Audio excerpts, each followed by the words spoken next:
نحمدہ ونصلی علی رسولہ الکریم اما بعد اعوذ باللہ من الشیطان الرجیم بسم اللہ الرحمن الرحیم۔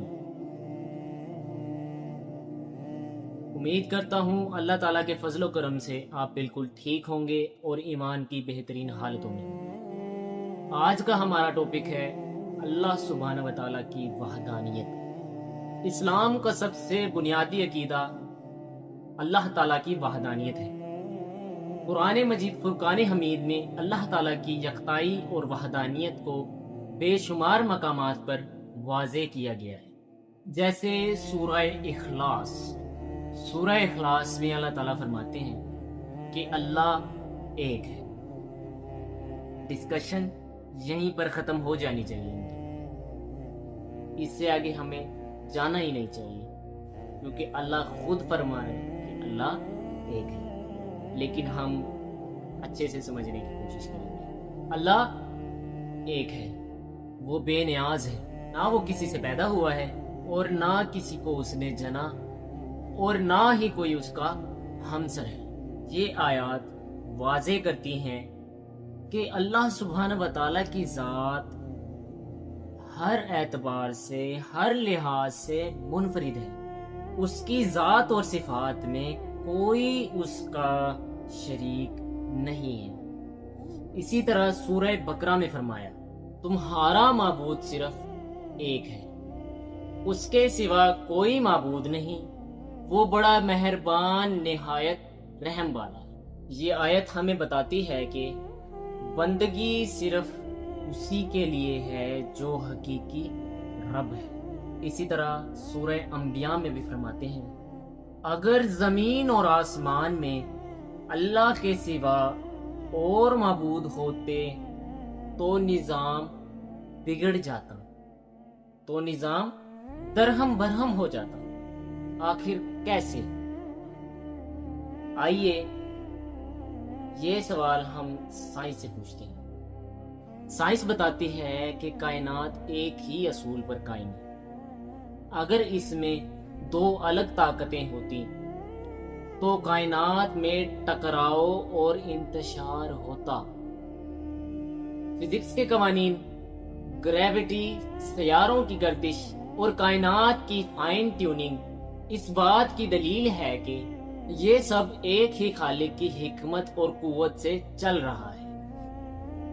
سورہ انبیاء میں اللہ تعالیٰ فرماتے ہیں، آسمان اور زمین جمی ہوئی چیز تھے، ہم نے اس کو پھاڑ کر الگ کر دیا۔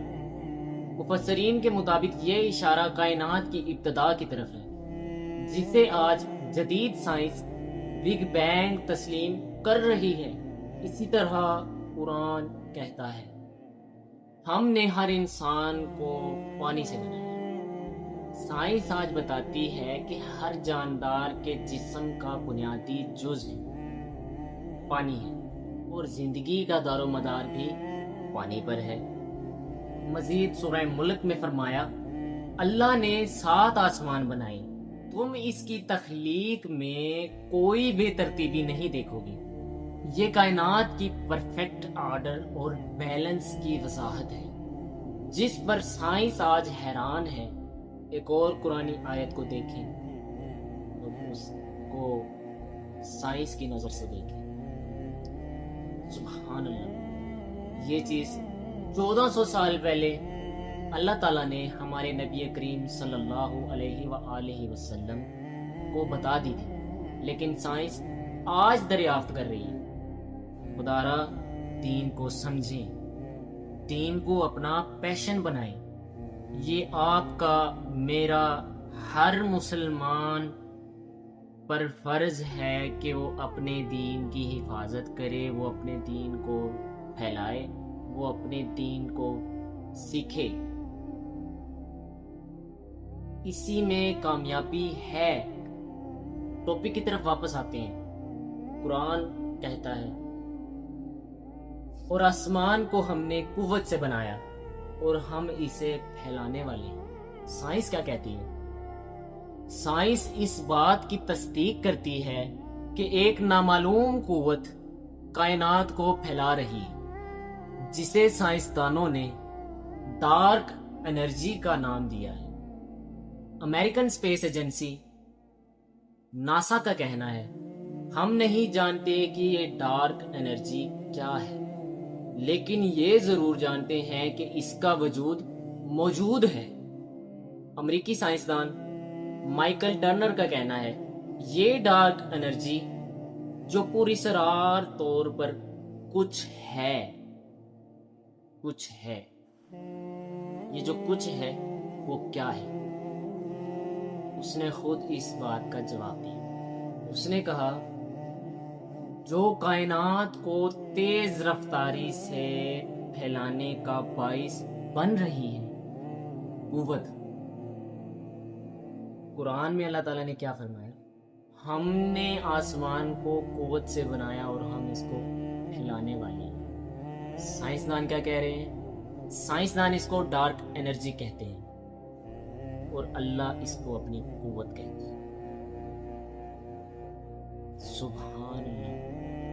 یہ آیات اور سائنسی تحقیق ہمیں بتاتی ہے کہ اللہ سبحانہ و تعالیٰ نے آسمان کو اپنی طاقت سے بنایا اور اسے مسلسل پھیلا بھی رہا ہے۔ لہٰذا جب ہم سائنس اور قرآن کو ایک ساتھ دیکھتے ہیں تو یہ حقیقت واضح ہو جاتی ہے کہ کائنات ایک ہی خالق کی حکمت اور قدرت کا مظہر ہے۔ متعدد خالقین یا طاقتوں کا وجود ممکن ہی نہیں، ورنہ تو نظام ٹوٹ پھوٹ کا شکار ہو جاتا۔ یہی ہے اللہ کی وحدانیت کا سب سے بڑا سائنسی ثبوت۔ نبی علیہ السلام نے بھی اپنی احادیث مبارکہ میں اللہ تعالیٰ کی وحدانیت کو ایمان کی بنیاد قرار دیا ہے۔ آئیے لا الہ الا اللہ کی افضلیت کو جانتے ہیں۔